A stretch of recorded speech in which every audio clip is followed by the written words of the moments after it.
le dernier soupir du poète. Si tu n'avais plus de pain, poète, que ferais-tu? Je chanterais. Les lampes du poète agonisaient dans l'ombre. Des rapides printemps, il voyait fuir le nombre. La faim de son toit pauvre écartait les amours. Sa cruche se vidait et couchait sur la paille. Il faut donc, disait-il, il faut que je m'en aille avec le dernier des beaux jours. Mais l'enlierie, l'amour, l'espérance féale, j'enflais à mon aurore une bulle idéale. Papillon, je cherchais mon lit dans une fleur. Un sylphe me berçait sur son aile bénie. Comme un lit sans parfum, mon âme en harmonie s'évaporait, loin du malheur. Mais, fleur, j'ai vu sécher ma goutte de rosée. Au souffle des humains, ma bulle s'est brisée. Une abeille a sucé mon calice argenté. Papillon, j'ai brûlé mes ailes à la gloire, et mon sylphe a froissé sa ceinture de moire aux ronces de la pauvreté. Le sort n'a-t-il donc pas de plus superbe tête pour secouer dessus l'éclair et la tempête? Oh, pourquoi m'empêcher de finir ma chanson? Si je n'étais rien fait, si mes jeux sont sincères, pourquoi, ô tour cruel, poursuivre de tes serres, petit oiseau sur le buisson?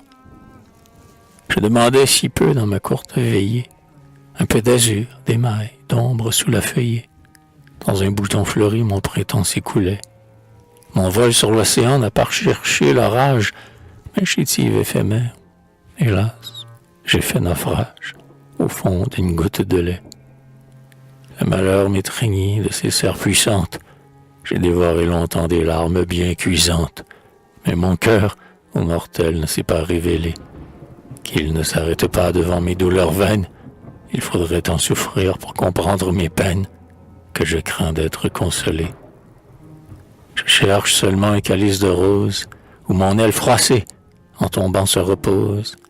Quand le jour viendra de m'envoler aux cieux, je voudrais, chrysalide au corsage d'ivoire, m'ensevelir moi-même en un rayon de gloire, comme elle en un tombeau soyeux.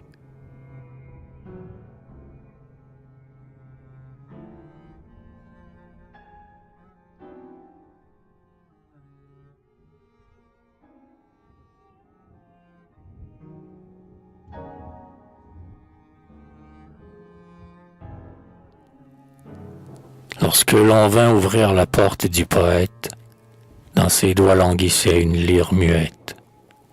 Un souffle avait flétri sa couronne de fleurs.